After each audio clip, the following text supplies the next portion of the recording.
வந்து மத்தியானம் யார் க்ளீன் பண்ணுறது அந்த ஏரியாவெல்லாம் அப்படிங்கிறத பேசிகிட்டு இருப்பாங்க கேப்டன்சி மீட்டிங் அப்போ வந்துட்டு க்ளீனிங் டீம் வந்து மொத்தமாக க்ளீன் பண்ணுவாங்க.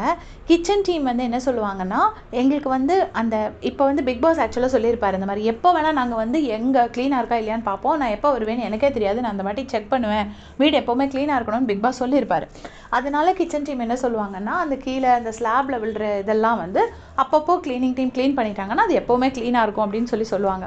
அப்போ உடனே க்ளீனிங் டீமில் இருக்கிறவங்க, அதாவது பாருவும் சாண்ட்ராவும் என்ன சொல்லுவாங்கன்னா, எஸ்பெஷலி பார்வதி என்ன சொல்லுவாங்கன்னா, அதெல்லாம் வந்து நாங்கள் இது வரைக்கும் பண்ணது கிடையாது, ஒரு தடவை தான் பண்ணுவோம், இப்போ சும்மா டே பூரா எங்களால் பண்ண முடியாது, புதுசாக கொண்டு வராங்க, எங்களால் அதை ஃபாலோ பண்ண முடியாது அப்படின்னு சொன்னோடனே கிச்சன் டீம் என்ன சொல்லுவாங்கன்னா, உட்காந்து சாப்பிட்டுட்டு அங்கங்கே குப்பையை போட்டுட்டு போயிருப்பாங்க, எச்சியெல்லாம் போட்டுட்டு போயிருப்பாங்க.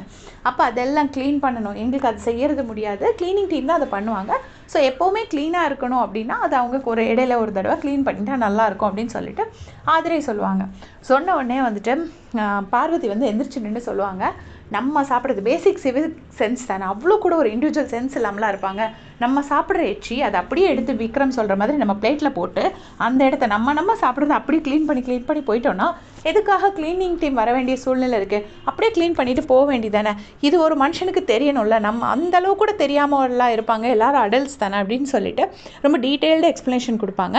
உடனே கானா வினோதனா ஆமாம் கரெக்ட் தான் சொல்லுவாங்க அந்த சொல்கிறதுக்கு. அப்போ வந்துட்டு மாதிரி எந்திரிச்சிட்டு சாப்பிட்ட தோசையை அப்படியே தட்டோட அடுத்த நாள் வரை வச்சுட்டு போகிறதே பாரு தான், அவள் பேசுகிறா அப்படின்னு சொல்லி ஆதரே சொல்லிடுவாங்க.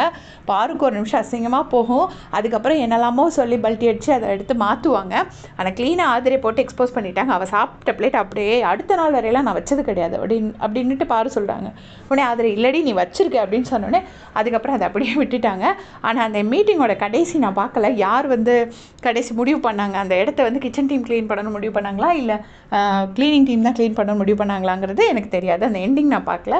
ஸோ இதான் நடந்துச்சு. இதே மாதிரி அப்படியே செஞ்சுக்க சேனல் சப்ஸ்கிரைப் பண்ணிக்கோங்க. தேங்க்ஸ் ஃபார் வாட்சிங்.